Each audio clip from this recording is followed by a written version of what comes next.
Bapak Ibu, tema saya hari ini itu adalah sebelum terlambat dan kesempatan itu berlalu. Saudara tahu nggak yang menginspirasi saya di dalam tema saya dua khotbah saya tadi pagi? Saya berbicara tentang kesempatan juga. Tapi pagi tadi saya berbicara tentang kesempatan menolong Tuhan. Ada banyak orang yang kemudian menelpon dan bertanya, menolong Tuhan, mana bisa manusia tolong Tuhan ya? Nanti mau dengar, putar aja YouTube-nya, saya nggak khotbah lagi. Siang ini saya mau berbicara tentang kesempatan. Sebelum berlalu, waktunya pakai kesempatan. Kesempatan apa? Nanti saya akan sharingkan.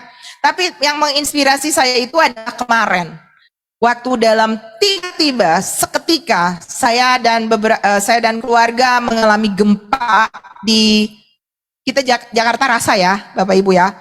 Gempa, dan di saat yang sama kita cuman karena panik, takut, ada yang lari turun gitu ya. Kita merasa goncangan, anak saya pulang dari kantor. Tapi bisakah Bapak Ibu bayangkan kita cuman shock, kaget dengan gempa. Tapi saudara-saudara kita di Cianjur, kiamat. Sayangkan itu, coba posisikan kita di mereka. Kiamat itu kan bukan berarti langsung dunia runtuh. Tapi hidup berakhir itu juga kiamat pribadi. Nah, pertanyaannya, ratusan orang yang sudah tidak bernyawa itu, kemana? Bukan ditentukan oleh cara mati. Tuhan Yesus juga waktu mati sadis, ya. Di Film The Passion of Christ itu tubuhnya terpecah-pecah, hancur, ya. Tapi bukan masalah cara mati, tapi cara hidup. Sebab itu tema saya saat ini adalah sebelum terlambat dan kesempatan itu berlalu. Hidup ini adalah kesempatan. Amin Bapak Ibu, seperti lagu tadi. Hidup ini kesempatan. Dan kesempatan itu namanya kesempatan bisa berakhir. Namanya kesempatan ada masa expire-nya. Dan apa kesempatan kita hidup di muka bumi? Cari duit kah? Supaya punya suami kah? Punya istri kah? Punya rumah kah? Punya mobil kah? Apa kesempatan itu? Kita ada di dunia untuk itu maksudnya. Saudara, kalau kita punya harta, Alkitab bilang, semua yang ada di bumi ini menjadi milik kita, Alkitab bilang. Tapi kalau seseorang kehilangan nyawanya, apakah arti semua harta itu? Bayangkan, saudara-saudara kita yang di Cianjur kemarin, mau seberapapun rumah mereka, tapi kalau hari itu keputusan ilahi turun, mati, gak ada satupun deposito mereka bisa bawa. Benar gak? Gak ada satupun suami yang bisa mau ikut bawa istri mau ikut bawa suami, gak ada. Masing-masing bertanggung jawab ke Tuhan. Sebab itu khotbah ini bukan untuk supaya saudara lihat kiri kanan, tapi lihat ke diri sendiri. Karena semua kita sedang antri menuju ending. Ya, pastikanlah bahwa perjalanan menuju ending Bapak Ibu Saudara dan saya itu adalah perjalanan yang sesuai dengan apa yang Tuhan mau, dan itulah kesempatan. Amin. Dua kesempatan. Saya harap saya bisa cepat bisa sampaikan ini Bapak Ibu. Kesempatan apa yang kita harus kejar sebelum itu berlalu? Ya. Yang pertama Bapak Ibu, ternyata kesempatan yang pertama, terutama, dan yang luar biasa satu-satunya penting dalam hidup kita adalah apa? Kesempatan untuk bertemu dengan Tuhan. Yang saya sebut encounter with God. Ada banyak orang yang sedang berjalan di luar sana dan mereka nggak tahu kemana tujuan mereka akan pergi. Tapi kalau Bapak Ibu dan saya ketemu Tuhan, bukankah hidup ini Tuhan yang punya? Amin. Bukankah kita ditaruh di bumi ini dengan sebuah tujuan? Amin. Apakah Bapak Ibu tahu kita hidup di dunia ini asal? Cuman sekedar dilempar, taruh di Jakarta gitu? Enggak. Ada sebuah tugas yang Tuhan taruh buat saudara dan saya. Dan supaya kita tahu tugas itu, kita harus bertemu dengan sang pemberi tugas. Dan itu adalah Tuhan. Haleluya. Sebab itu tujuan ataupun bagian terpenting dalam hidup ini bukan saudara jadi sarjana, bukan saudara punya keluarga, bukan bisnismu diberkati, bukan. Tapi saudara ketemu dengan penciptamu.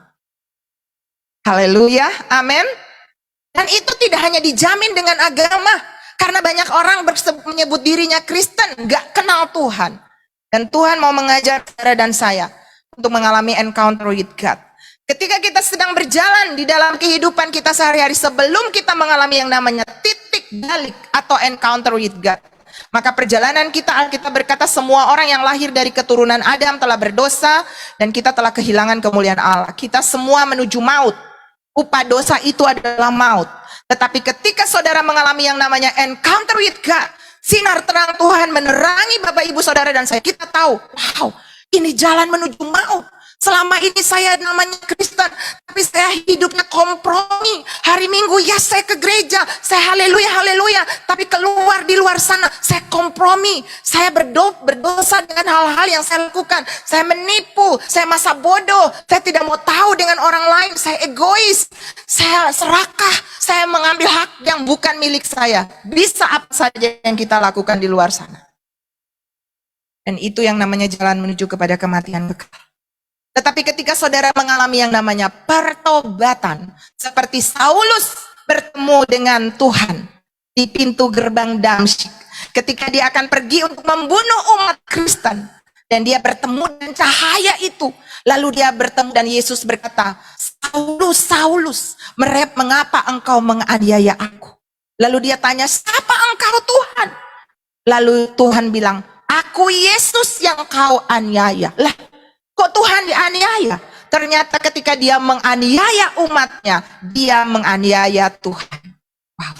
Itu tadi pagi saya bicara tentang berkat. Jadi ketika kita memberkati, menolong orang, kita sedang melakukannya untuk Tuhan. Karena Tuhan juga bilang, ketika kamu menolong aku, ketika kamu menolong orang miskin, memberi makan, memberi pakaian, kamu sedang melakukannya untuk aku. Jadi ternyata Bapak Ibu, apa yang saudara dan saya lakukan untuk temanmu, suami, istri, anak, orang-orang di sekeliling, saudara sedang melakukannya untuk Tuhan loh.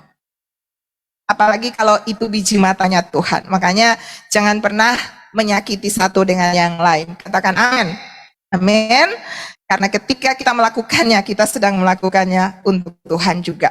Nah, orang-orang yang mengalami encounter with God ini adalah orang-orang yang punya ciri nanti akan hidupnya rajin berdoa, rajin baca firman. Nanti saya di akhir dari khotbah saya mau putar sebuah cuplikan film, Bapak Ibu, tentang seseorang ya, nanti saya putar. Nah, dan kita akan menghasilkan buah-buah roh. Ya, hidup kita bukan lagi buah daging seperti dalam Galatia 6 tadi, tapi kita adalah orang-orang yang menghasilkan buah roh, kasih, sukacita, damai sejahtera, kesabaran, kemurahan, kebaikan, dan hal-hal yang baik. Ya, itu adalah buah-buah roh yang kita hasilkan. Jadi ketika kita diselamatkan, maka buah akan menjadi buah pertobatan. Itu kata firman Tuhan.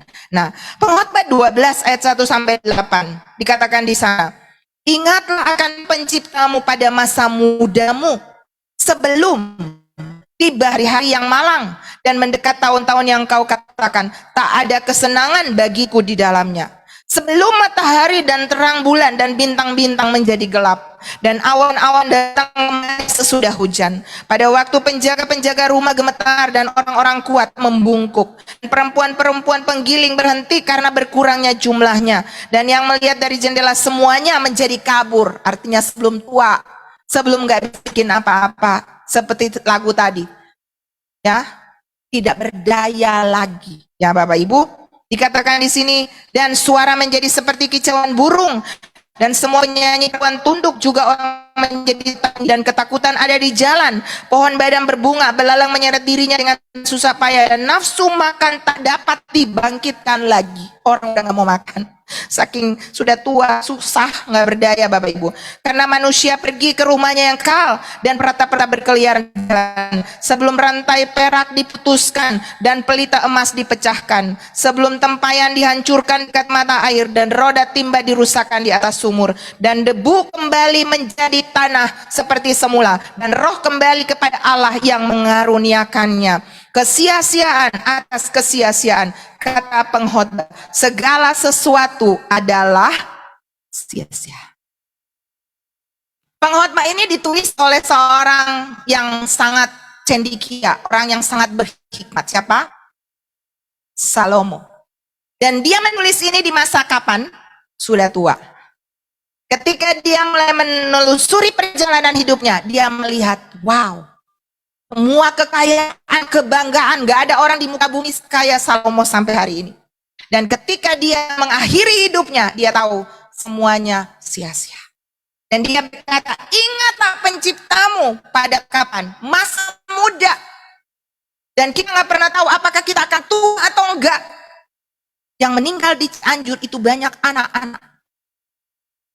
Kita nggak pernah tahu Bapak Ibu, usia kita ini berapa. Sebab itu selama ada kesempatan, hari ini pastikanlah ini hari terakhir. Seandainya ini hari terakhirmu, kita siap. Katakan amin. Amin. Kita siap kemana kita akan pergi. Yesaya 55 ayat 6 dan 7 berkata, carilah Tuhan selama ia berkenan ditemui. Berserulah kepadanya selama ia dekat. Baiklah orang fasik meninggalkan jalannya dan orang jahat meninggalkan rancangannya. Baiklah ia kembali kepada Tuhan, maka dia akan mengasihaninya, dan kepada Allah kita, sebab ia memberi pengampunan dengan limpahnya. Jadi saudara, ternyata hidup itu kita punya kesempatan untuk apa? Cari Tuhan. Dan dikatakan di sini sebelum Tuhan nggak bisa lagi ditemuin. Kok bisa? Artinya hidup itu berakhir dan kita belum ketemu pencipta dan kita nggak tahu hidup ini mau ngapain. Jadi hidup kita tuh apa? Sia-sia. Tadi kata pengkhotbah. Jadi kesempatan untuk bertobat itu penting banget. Ya, nanti di akhir khotbah ini saya mau tantang Bapak Ibu untuk kita jadi orang Kristen yang enggak egosentris. Artinya kalau kita udah bertobat, kita udah tahu pencipta kita, kita udah berjalan dengan pencipta kita, jangan berhenti di kita. Kita harus menjadi mercusuar, agen-agen membawa keselamatan kepada banyak orang di luar sana. Karena setiap hari sedang ada kereta menuju kepada kematian kekal. Dan saudara dan saya dipanggil bukan jadi orang Kristen nganggur. Kita harus jadi orang Kristen yang bekerja di kebun anggurnya Tuhan kita. Amin. Dan itu adalah untuk suami kita, untuk istri kita, anak-anak kita, tetangga kita, semua orang di sekeliling kita. Mulailah melihat dan minta Tuhan kasih bagaimana caranya untuk bisa menolong mereka. Ibrani 12 ayat 17 berkata, kesempatan itu bisa berakhir. Dikatakan di sana, ini kisah tentang Esau. Sebab kamu tahu bahwa kemudian ketika ia hendak menerima berkat itu, ia ditolak. Sebab ia tidak berkesempatan untuk memperbaiki kesalahannya, sekalipun ia mencarinya dengan mencucurkan air mata. Saudara, hidup ini ada dua. Kesempatan untuk bertobat atau bertemu Tuhan. Tapi yang kedua, kesempatan untuk dipulihkan. Karena Esau ini, dia sesungguhnya punya hak kesulungan. Nah, ini yang banyak kali orang Kristen kecolongan di sini. Tapi kemudian dia menganggap enteng. Ini hak kesulungan itu berbicara tentang hal-hal rohani. Ibadah, udah deh aku lagi sibuk. Ibadah, aku mau ke mall. Baca Alkitab, aku masih mending main game. Kita bisa menukar hal-hal yang rohani dengan hal-hal yang menyenangkan daging. Tapi saudara dengar ini, ketika Esau menukar hak kesulungan, dia anggap penting dengan apa? Sepiring kacang merah. Jangan tukar Tuhan dengan perut. Jangan kompromi untuk perut. Jangan kompromi untuk mendapat wanita cantik atau pria ganteng. Atau kekayaan apapun lalu kita jual Tuhan. Karena ternyata Alkitab berkata kita belum tentu punya kesempatan kedua seperti Esau. Ketika dia mau memperbaiki kelakuannya untuk mau menerima berkat yang sebenarnya punya dia. Ada kesempatan. Saudara, jangan sia-siakan kesempatan. Ada sebuah kisah. Saya pernah mendapatkan kisah ini, saudara. Ya, ini kisah tentang ini kisah nyata tentang ada seseorang yang diberkati oleh seorang gembala. Jadi ini tutur daripada gembalanya. Dia menikahkan seorang pemuda, ya, tempatnya itu di daerah Jawa Barat. Saya nggak sebutkan ya, Bapak Ibu. Pemuda ini sangat setia dan berbakti, ya, di gereja daripada pendeta ini. Dan dia sangat dia akhirnya diberkati dengan istrinya oleh oleh gembala ini, saudara. Dan karena dia baik orangnya, mertuanya memberikan dia toko. Lalu pendeta ini disuruh diminta untuk mendoakan toko daripada bapak ini, pemuda ini. Nah, akhirnya bahkan istrinya, Ibu Gembala, ikut bantu. Karena waktu mereka mau pergi mendoakan, tokonya itu bahkan belum ditata ya. Mereka ikut membantu dan mereka berdoa. Dan karena kesetiaan dari suami istri ini, rajin ibadah. Yang namanya ibadah, wanita pria mau ibadah apapun, hadir mereka. Karena mereka lagi cinta mula-mula sama Tuhan. Tetapi kemudian saudara, mereka sangat diberkati dan punya 3 anak. Barang-barangnya berlimpah-limpah. Bukan saja cuman lusin-lusin, tapi bahkan mereka punya berdus-dus. Bahkan akhirnya mereka mengundang pendeta ini untuk mendoakan gudangnya yang lebih besar. Dan saudara, gudang itu bahkan terbuat dari konstruksi baja ya. Namun karena dia kaya raya, rupanya dia sudah tidak butuh Tuhan lagi. Hati-hati dengan kekayaan. Kalau kita nggak siap, kita bisa lupa Tuhan. Lalu akhirnya Bapak Ibu dia udah nggak lagi pergi ibadah.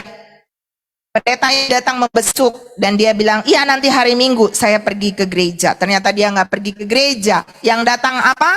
Tukang becak bawa persembahan. Tolong kasih buat Bapak Gembala. Kedua kali sama, Pak Pendeta itu juga mengunjungi dia nggak datang. Akhirnya ketika dibawa itu amplop, Pak Pendeta bilang, kembalikan amplopnya. Tuhan tidak butuh duitnya dia. Langit dan bumi ini termasuk dia punya Tuhan. Tuhan butuh dia, Tuhan mau dia, Tuhan cari dia. Tapi orang ini juga tidak datang Bapak Ibu. Akhirnya ketika dia alasannya begini, pelanggannya Tuhan kita banyak banget pas hari Minggu lagi. Kalau saya pergi ke gereja Pak Gembala, nanti pelangganku pindah ke toko sebelah. Bayangkan. Jangan tukar Tuhan untuk perut ya Bapak Ibu. Karena berkat itu datangnya dari Tuhan juga.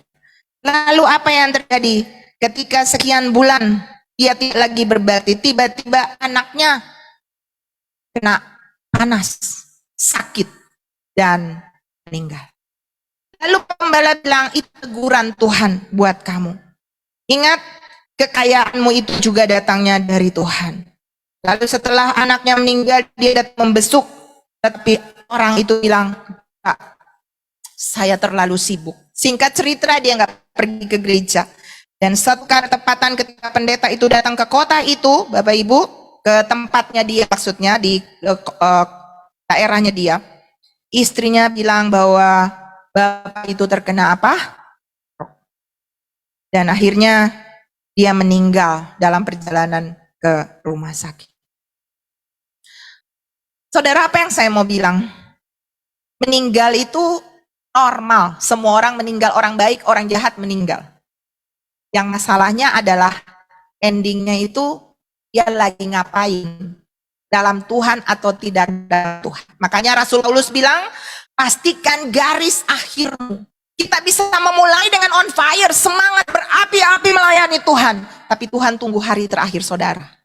Masihkah dalam Tuhan atau sudah meninggalkan Tuhan? Jangan biarkan apapun mendistraction kita, mengalihkan kita dari pengejaran kita akan Tuhan. Amin. Jadikan itu pengejaran satu-satu dan terutama dalam hidup kita. Lebih daripada kekayaan, lebih daripada profesi, lebih daripada keluarga. Jangan cari yang lain lebih dari Tuhan. Karena satu waktu nanti semua yang saudara kejar akan saudara tinggalkan kecuali Tuhan. Yang akan terus mendampingi saudara sampai kepada kekekalan. Yang pertama Bapak Ibu, pastikanlah bahwa Anda mengalami encounter with God. Itu kesempatan terpenting dalam kehidupan saudara. Ada sebuah kisah Bapak Ibu, saya tiba-tiba ingat ya, saya nggak persiapkan tapi saya tiba-tiba ingat. Saya dulu bertobat di Yayasan Penginjilan dan kakak rohani saya menceritakan, ini kisah nyata juga. Ada seorang anak muda, dia kalau diajak ke gereja dia selalu ngeles, alasan banyak banget. Lalu satu ketika akhirnya dia pergi juga, diajak karena temannya mungkin dia udah nggak enak, dia pergi aja, dia pergi. Dan waktu dia sedang ibadah, rupanya dia tuh lagi punya janji lain sama teman-temannya untuk pergi piknik. Jadi dia bilang sama teman-temannya, kalau kalian mau lewat depan gereja tinggal klakson aja, nanti saya keluar. Itu tidak menghormati Tuhan. Saudara ya. Dan apa yang terjadi? Waktu pendeta itu sedang khotbah, dia dengar klakson yang bunyi di depan jalan. Dia lari keluar. Dan saudara tahu apa yang terjadi? Ketika dia mau menyeberang, ada sebuah mobil truk dari sana menabrak dia. Kepala ini orang yang jatuh, yang lari tadi, dia jatuh dan dia dilindas oleh truk itu. Kepalanya pecah. Saudara tahu waktu, karena kan menarik gitu loh. Orang semua lihat keluar karena waktu dia lari keluar. Dan pendetanya ikut keluar. Ini yang cerita teman saya, kakak rohani saya ini punya teman. Dia lari keluar. Lalu itu anak sudah jatuh tergeletak di tanah. Dia angkat langsung kepalanya. Dan saudara tahu, cuman ada satu kata keluar dari mulutnya. Apa? Terlambat. Terlambat. Hidup ini kesempatan Bapak Ibu. Kesempatan untuk menerima pertobatan. Kalau Tuhan izinkan Bapak Ibu bertemu dengan seseorang dan menceritakan Yesus, atau Tuhan mengizinkan saudara pergi dan menceritakan Yesus kepada seseorang, itu kesempatan. Yang kedua, kesempatan untuk kita selamat, kesempatan untuk mengalami encounter di God. Tapi yang kedua, kesempatan untuk kita melayani Tuhan dan kumpul mahkota kita. Katakan amin. Nanti kalau saya putar film ini, saya berharap ini menginspirasi saudara, bahwa ternyata apa yang kita sedang kerjakan di muka bumi itu material untuk kita punya investasi di dalam kekekalan. Ya, hidup ini nggak berakhir di sini Bapak Ibu. Hidup ini berjalan di muka bumi ini dan akan berakhir di muka bumi. Dan ketika hidup berakhir di muka bumi, kita sedang memulai kehidupan kekal. Yang ini terbatas, 70 tahun, 60 tahun, tergantung meninggalnya umur berapa, 15 tahun, anak-anak di Cianjur tuh ada 10-8 tahun, selesai. Pertanyaannya, kehidupan kekalnya nanti di dalam kekekalan waktu mereka tutup mata, buka mata, udah lihat alam lain, itu kekalnya di mana? Bersama Tuhan di dalam kerajaannya atau di dalam neraka? Saya hari-hari ini Tuhan sedang kasih passion di dalam hati saya untuk apa? Nginjili orang. Pakai kesempatan untuk bawa jiwa sebanyak mungkin masuk dalam keselamatan. Karena kita nggak pernah tahu kapan hidup ini akan berakhir, kapan dunia ini akan selesai, dan tiba-tiba. Saya tadi waktu dengar lagu Sukacita pujian di rumah-rumah dan tarian di jalan-jalan, kota dan penduduknya bergembira semua, Tuhan melawat negeriku. Amin. Mari kita berdoa supaya Indonesia, Jakarta mengalami itu. Katakan amin. Tepuk tangan bagi Tuhan kita. Mari kita berdoa supaya ada keselamatan, ada pertobatan di luar sana. Dan itu tidak bisa. Itu Tuhan bisa lakukan sendiri Bapak Ibu ya. Tuhan mau kita terlibat di dalamnya ya. Ketika kita bisa berbuat baik, menolong orang lain ya. Perbuatan melayani kita itu adalah dengan perbuatan baik dalam menolong orang lain. Itu adalah wujud kasih kita kepada Tuhan dan sesama. Bukankah hukum yang terutama, kasih Tuhan Allahmu dengan segenap hatimu dan kasihilah sesamamu seperti dirimu sendiri, kata firman Tuhan. Pada kedua hukum inilah tergantung seluruh hukum Taurat dan kitab para nabi. Jadi Kejadian sampai Wahyu itu mencatat tentang dua hal utama ini, kasihi Tuhan Allah dan kasihi sesama. So hidup kalau melayani adalah hidup yang mau melayani Tuhan dengan pribadinya, seperti kita tadi memuji menyembah Tuhan. Tapi yang kedua adalah hidup melayani dengan menolong orang lain, membawa jiwa-jiwa untuk masuk ke dalam kekekalan.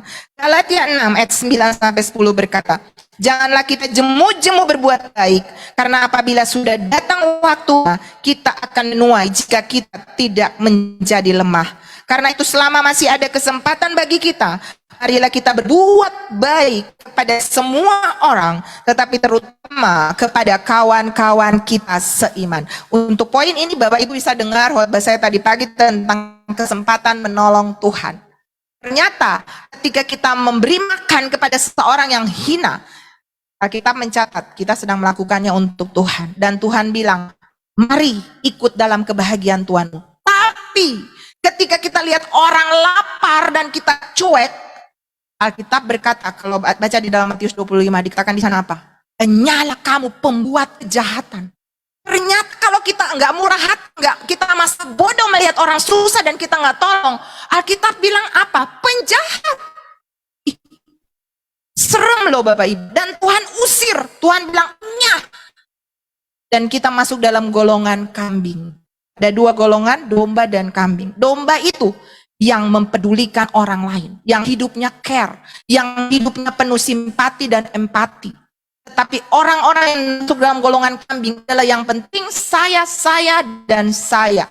Nggak peduli apa yang terjadi dengan orang lain. Saya terima kasih banget Bapak Ibu yang sudah tergerak hati kemarin ya.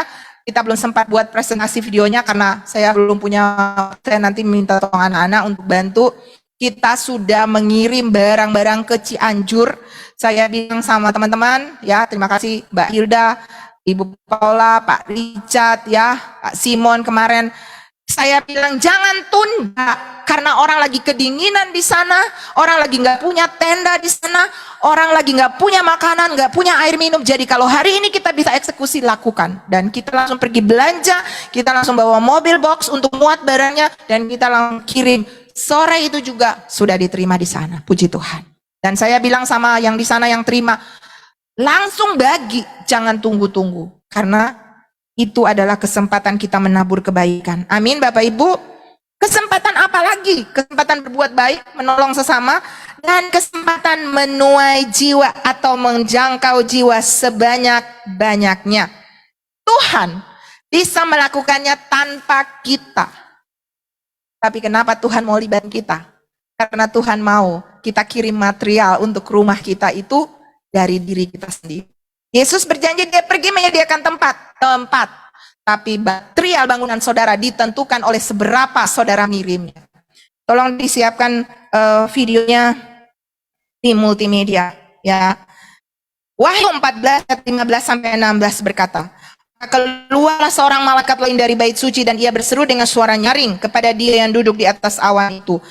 Ayunkanlah sabitmu dan tuailah, karena sudah tiba saatnya untuk menuai. Sebab tuaian di bumi sudah masak. Kemarin Ibu Paula khotbah tentang waktu menuai. Nah, saudara, waktu menuai kapan? Sekarang. Di mana dosa sudah masak. Banyak kejahatan. 2 Timotius berkata, terakhir akan tiba orang-orang semakin jahat. Kejahatan-kejahatan. Kemarin aja bantuan yang dibawa ke Cianjur, banyak katanya yang ditahan di jalan ya. Ya walau-alam lah, kita nggak perlu kepo tahu-tahu gitu ya. Yang penting punya kita udah nyampe kan Bapak Ibu. Tapi bayangkan orang lagi susah, yang lain mikir jahatin gitu ya. Itu kejahatan. 2 Timotius 3 mencatat itu. Dan dikatakan di sini, ayunkan sabitmu dan tuai, karena sudah tiba saatnya untuk menuai, sebab tuaian di bumi sudah masak. Dan ia yang duduk di atas awan itu mengayunkan sabitnya ke atas bumi, dan bumi pun dituailah. Jadi Tuhan bisa cuman kirim satu malaikat, tuai satu Indonesia, selesai. Tapi Tuhan mau saudara punya mahkota. Dan salah satu mahkota dari 5 mahkota yang akan diterima orang percaya. Nanti kalau minggu lalu kan saya bicara tentang bema ya. Tahta di mana kita menerima pembagian berkat atau hadiah di sana. Itu salah satu dari mahkota itu adalah mahkota memenangkan jiwa. Nah, multimedia udah siap filmnya? Oke. Nah, jadi Tuhan mau apa? Tuhan mau saudara itu punya mahkota, bukan rakyat jelata. Nanti saudara nonton film ini ada 3 tempat. Ada yang untuk anak-anak.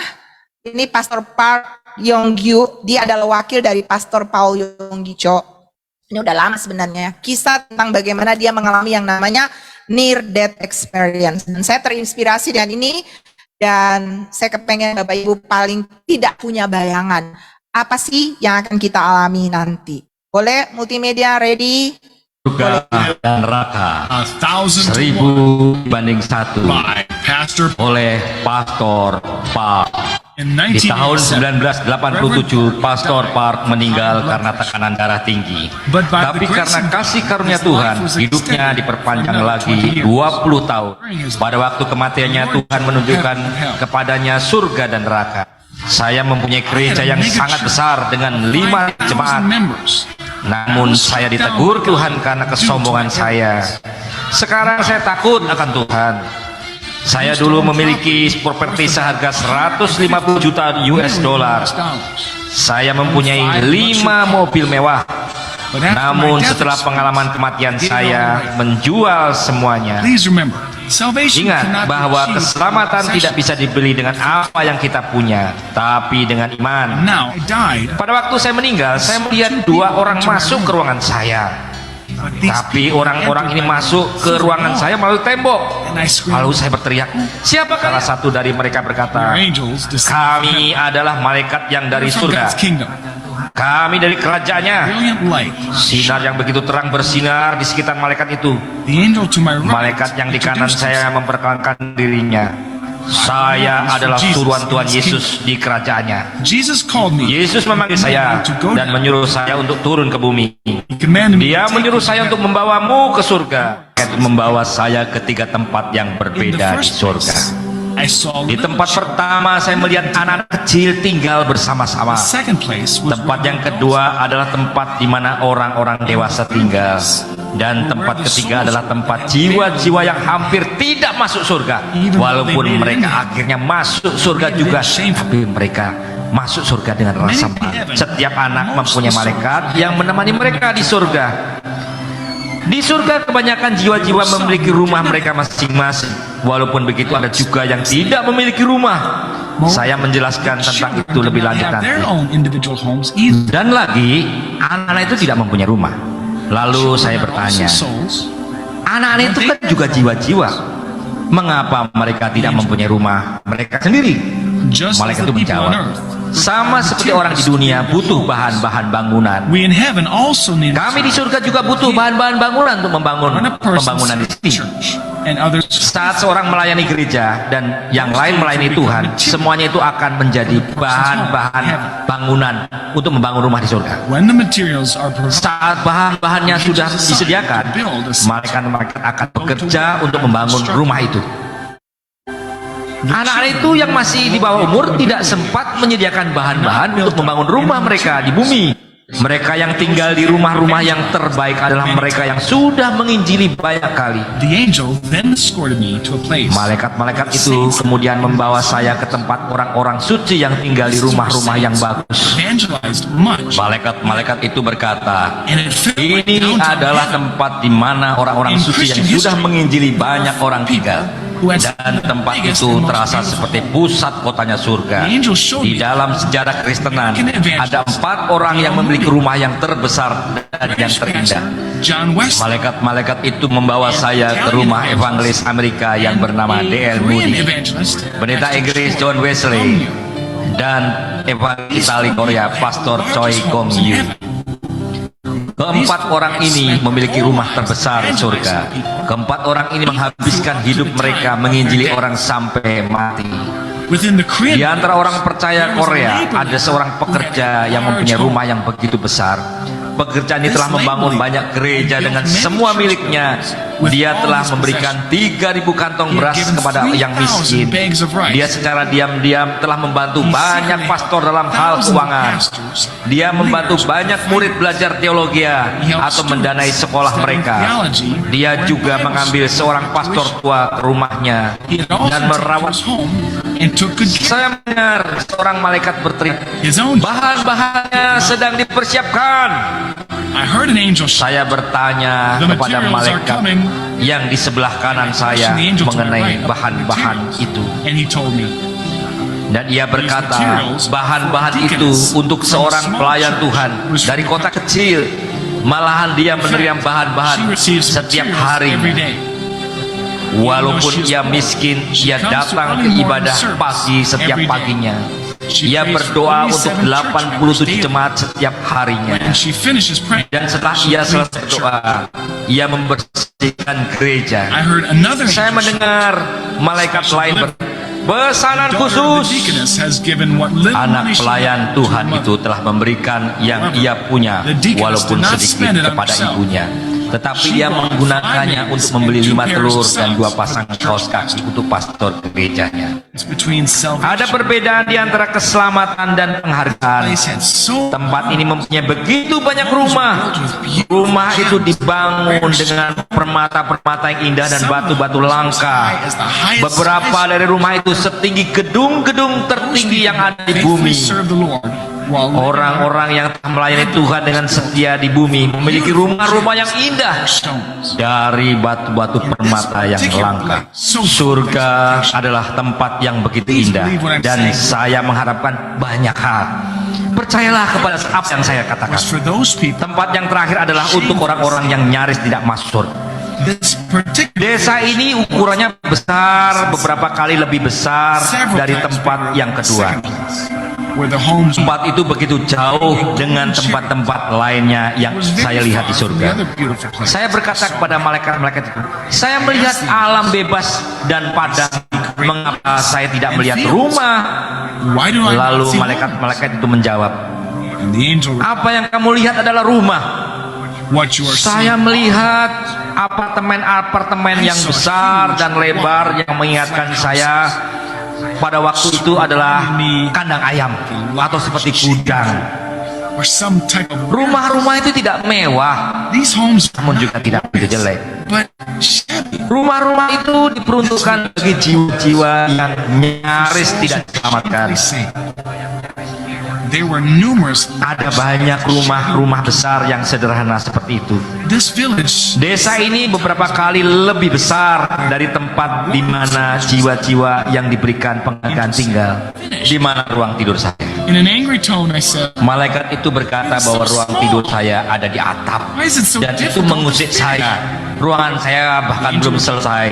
Dengan nada marah saya berkata, ini sangat kecil, mengapa hal seperti ini susah untuk diselesaikan?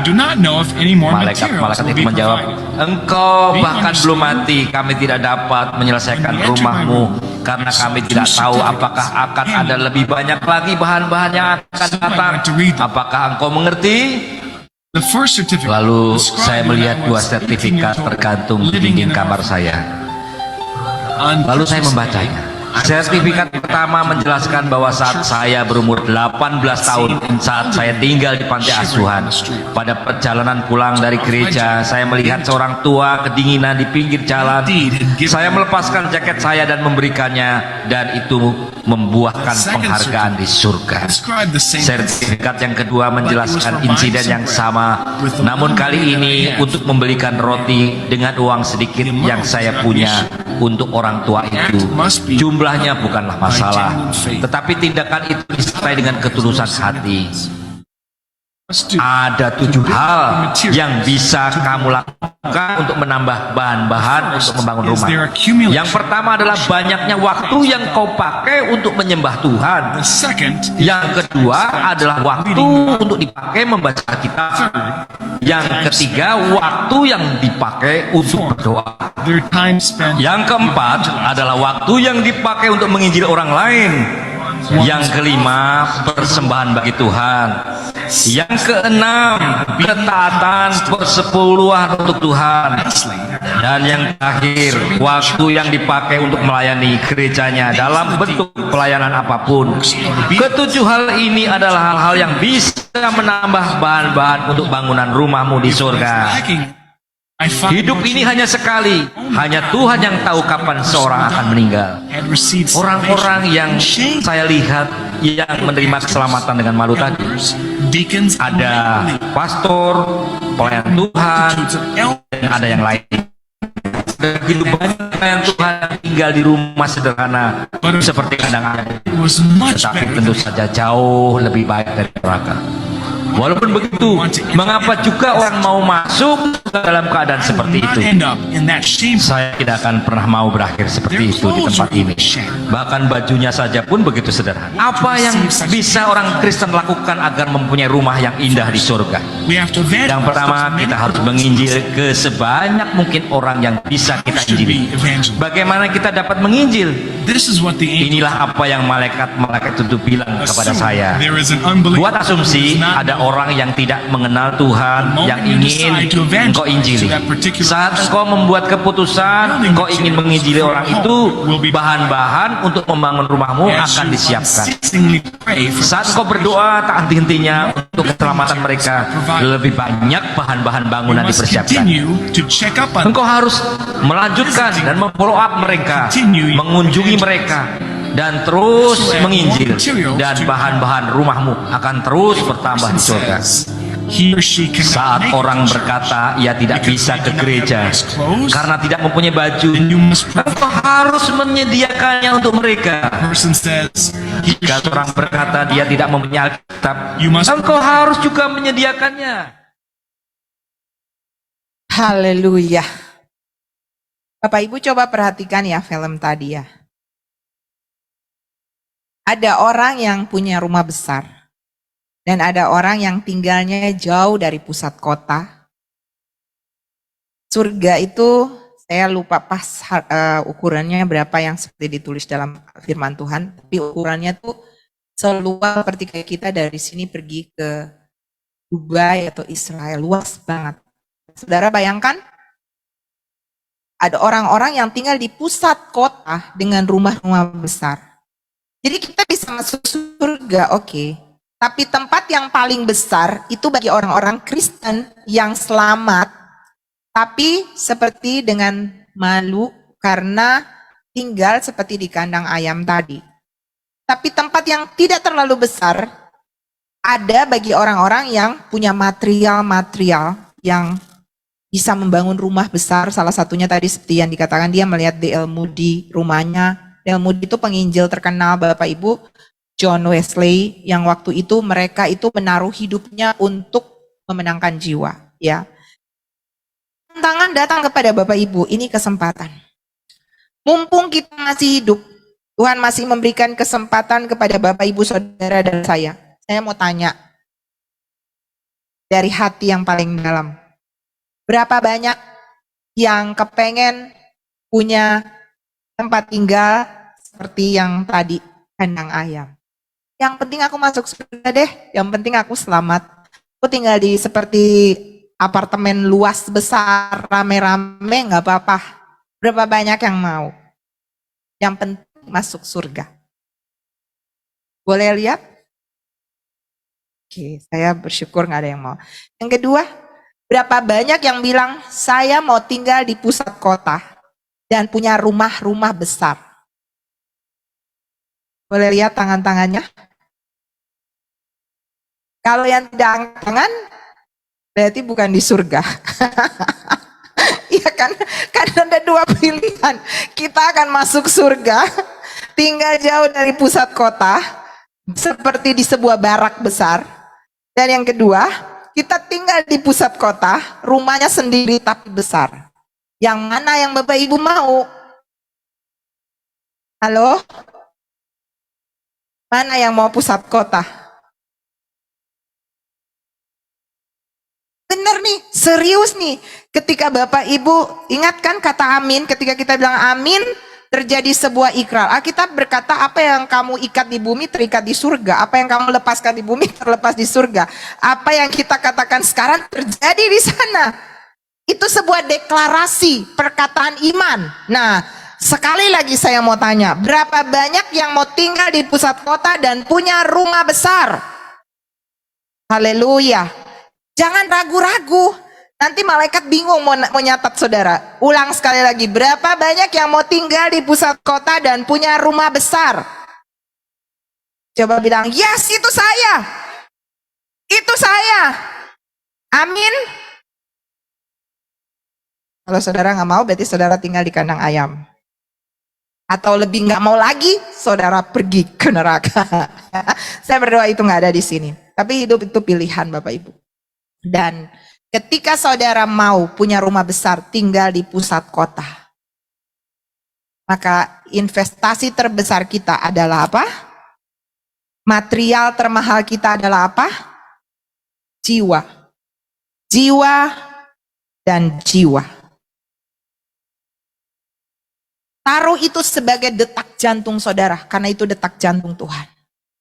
Tuhan, poinnya, langkahnya tadi saya sempat nyatat ya. Catat nama-nama. Sekarang ambil handphone saudara, ambil ballpoint Bapak Ibu, ambil catatan Bapak Ibu, apapun yang Bapak Ibu bisa pakai untuk mencatat. Mulai mencatat nama yang saudara sedang estimasi, saudara sedang rancangkan untuk saudara mau dia selamat. Minimal saudara doakan dia setiap hari. Catat namanya. Suamikah, istrikah, anak-anak saudarakah, tetanggamukah, teman gerejamu, teman rumahmu, teman kantormu, teman sekolahmu, catat Bapak Ibu. Itu langkah pertama. Dengan tadi ketika saudara mulai membuat estimasi catatan nama itu, material saudara udah terkirim, saudara udah punya niat tuh, dan itu bahan baku saudara membangun rumah di surga. Mama saya saudara 93 tahun, dan saya saksi ya, sepanjang hidupnya dia melayani Tuhan. Setiap hari Minggu pulang gereja, dia nggak pernah pulang langsung di rumah. Dia gereja pagi, tapi sampai rumah udah malam. Kenapa? Setelah ibadah di gereja, dia sama pendetanya pergi kunjungi orang-orang, bawa sembako, bawa perjamuan. Kayaknya nggak ada capek-capeknya mamaku itu. Tapi saudara tahu nggak? Dia dapat privilege. Dia pernah jantung koroner sembuh, dia pernah gagal ginjal sembuh, dia pernah stroke total sembuh, dia prolaps, dia patah tulang, alami banyak hal, tapi dia masih hidup sampai hari ini. Dan saudara, dia udah minta pulang. Dia bilang, mama udah lelah Tuhan, jemput, sampai dia cipta lagu. Tuhanku dengarlah doa dan sembahyangku. Pokoknya dia udah cipta lagu, bawa aku pulang dong Tuhan, gitu loh. Suami saya sering menghibur, Mak, rumah mama mungkin kegedean, jadi belum selesai. Jadi mama tenang aja, daripada mama sampai sana atap belum ada. Jadi mama tenang aja, pasti waktunya Tuhan akan bawa mama pulang ya. Dan hari-hari ini dia selalu sudah ngomong begini, mama mau pindah rumah baru mama udah jadi. Yang saya ngerikan, mama saya itu pernah berdoa, mungkin khotbah minggu lalu saya bilang ya, dia bilang begini, Tuhan, aku jangan mati deh, aku rapture aja. Jadi waktu dia bilang dia udah mau pulang, saya udah mikir nih, waduh, jangan-jangan udah mau rapture. Karena itu salah satu doa dia ya, tapi itu cuma cerita-cerita ya saudara. Tapi ini poin penting bagi kita. Yang pertama, Bapak Ibu mulai catat nama-nama yang saudara mau untuk beritakan firman kepada dia. Yang kedua, Bapak Ibu tiap hari doakan. Sebutkan nama-nama itu. Setiap pagi kami menyebutkan nama-nama beberapa jemaat, beberapa pekerja, keluarga. Kami sebutkan tiap dalam doa-doa kami. Dan saya mau satu dari saudara doakan minimal 10 orang yang ada di sekeliling kita. Amin. Mau ambil tanggung jawab itu? Mau kirim material ke rumah besarmu di surga? Mulai lakukan itu sekarang. Dan saya percaya saudara akan lebih bergairah dalam mengikut Tuhan. Siang ini Bapak Ibu, nanti kita akan acara Natal tanggal 14. Saudara, untuk memberitakan Injil itu kita perlu kuasa. Dan kuasa itu Tuhan sudah berikan. Itu dunamos, itu dinamo yang Tuhan sudah berikan kepada gerejanya. Tinggal saudara terima. Dan siang ini sebelum saya selesai, saya mau saudara mau menerima dinamo itu untuk pergi dan memberitakan Injil. Dan itu adalah material saudara sendiri. Berapa banyak Bapak Ibu yang mau menerima kuasa? Kisah Para Rasul 1 ayat 8, kepadamu diberikan kuasa. Ya, saudara sudah diberikan kuasa, Roh Kudus sudah berikan kepada saudara. Dan siang ini kita akan berdoa, minta kuasa Tuhan untuk saudara pergi dan saudara akan bawa jiwa. Minggu depan ya, sebenarnya masih sesat punya tugas ya. Berapa banyak yang sudah memenuhi tugasnya? Boleh lambaikan tangan untuk menginjil. Puji Tuhan, puji Tuhan. Berapa banyak yang sudah bawa datang ke sini? Ada yang sudah bawa ya, ketua kelas ya. Selasa nanti Bapak Ibu kita ada baptisan. Baptis air. Bapak Ibu yang mau Pastor Luther akan baptis. Ya, sudah ada beberapa orang. Kalau Bapak Ibu mau dalam waktu dekat ini, Senin, hari ini Minggu, besok Senin dan besok Selasa baptisnya ya, siang jam 2.30. Bapak Ibu mau, Bapak Ibu cari berdoa, bawa orang itu ketemu Tuhan dan baptis dia. Matius 28 ayat terakhir tadi, tampilkan lagi Matius 28. Tetapi bukan Matius ya. Beritakan Injil ayat 18. Kepadaku telah diberikan segala kuasa di surga dan di bumi. Lanjut. Karena itu pergilah dan jadikanlah semua bangsa muridku dan baptislah mereka dalam nama Bapa dan Anak dan Roh Kudus.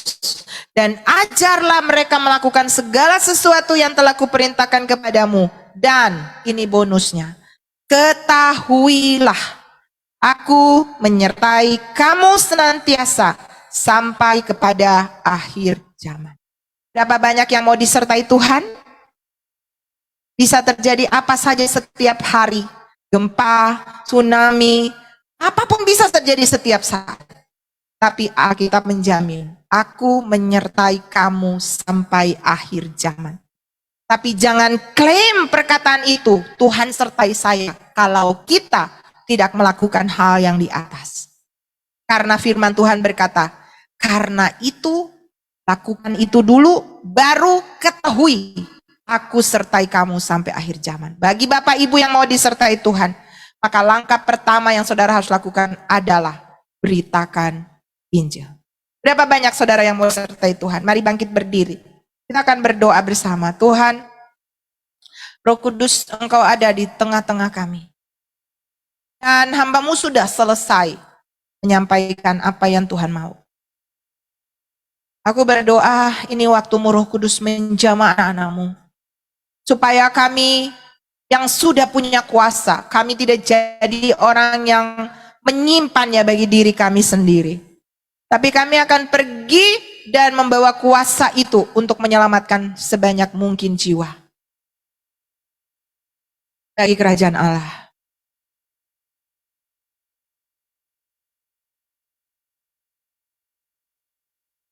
Oke, saya mau berdoa bagi Bapak Ibu.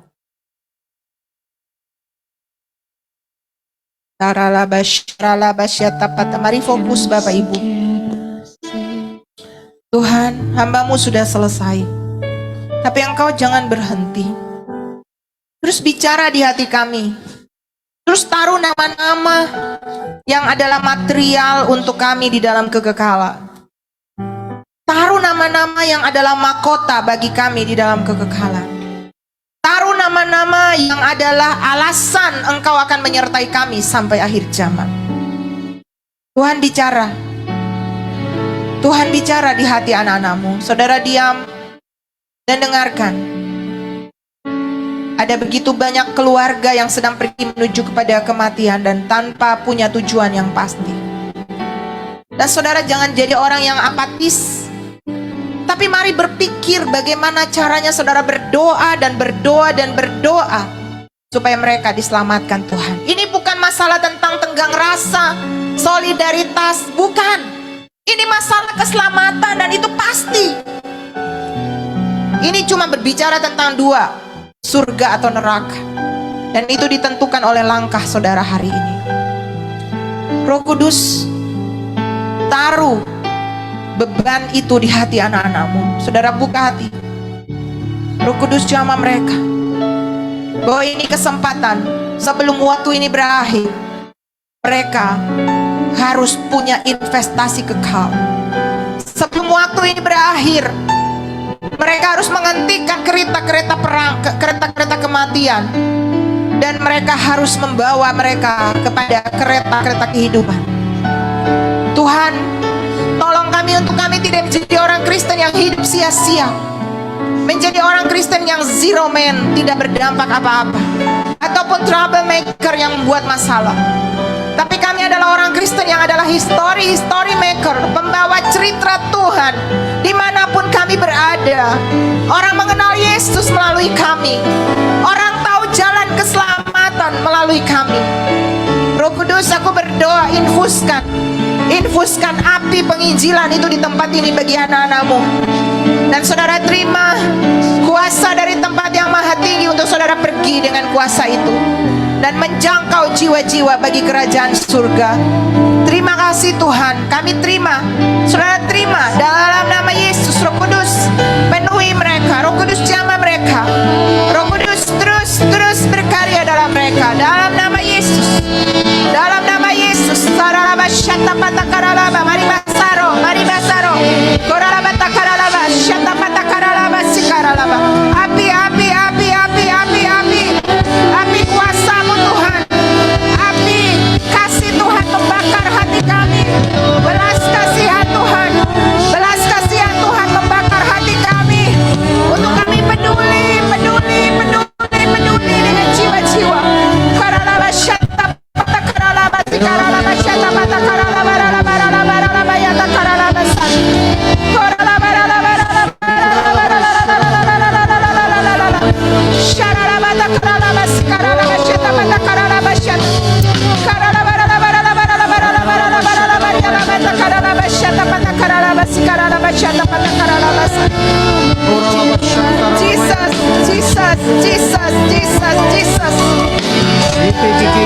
Jesus. Syaralabata karalaba, syatapata karalaba, syatapata karalaba, syatapata karalaba. Engkau tinggalkan surga mati bagi kami Tuhan karena kasih-Mu, dan taruh kasih itu di hati kami untuk kami mengasihi jiwa-jiwa di luar sana. Kami tidak peduli hanya untuk diri kami saja, tapi kami juga mau peduli bagi banyak orang di luar sana. Terima kasih Tuhan. Roh Kudus terus berkarya dalam hati kami. Terima kasih Tuhan. Terima kasih Tuhan. Terima kasih Yesus. Terima kasih. Yes, thank you Lord. Terima kasih Tuhan. Terima kasih Tuhan. Hamba bersyukur. Saya merasa ada beban-beban yang Tuhan mulai taruh di hati Bapak Ibu. Jangan cuekin supaya itu terus semakin membara di hatimu. Tuhan mau berbicara secara audible kepada engkau, dan engkau akan menjadi penyambung suara Tuhan, suara kenabian bagi banyak orang di luar sana. Melalui perkataan-perkataan yang penuh kuasa akan membawa banyak jiwa datang ke dalam kerajaan kekal. Roh Kudus terus bicara bagi mereka. Terima kasih Tuhan, terima kasih Bapak.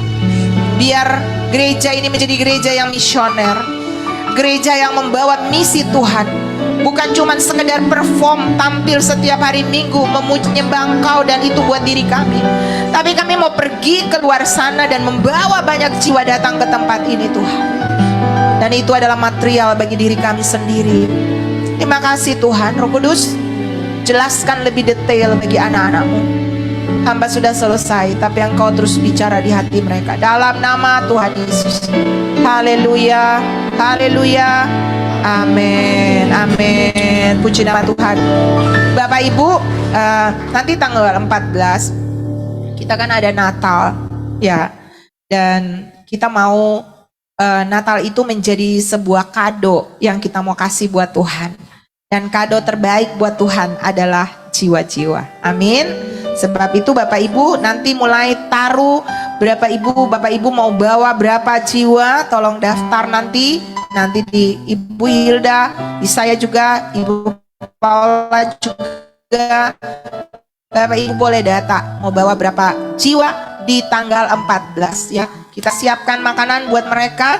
Kita mau memberi makan saudara-saudara kita. Bapak Ibu bawa mereka yang lebih daripada sekedar makanan jasmani. Kita mau kasih jalan kepada mereka untuk mereka mengenal keselamatan di dalam Tuhan Yesus. Amin. Ini tanggung jawab kita. Jadi Bapak Ibu minimal seorang bawa 10 jiwa. Mampu nggak? Tempat nggak muat ya. Minimal satu orang bawa 2 jiwa. Mana Bapak Ibu yang mau? Mau tanggal 14 bawa kado buat Tuhan Yesus? Amin.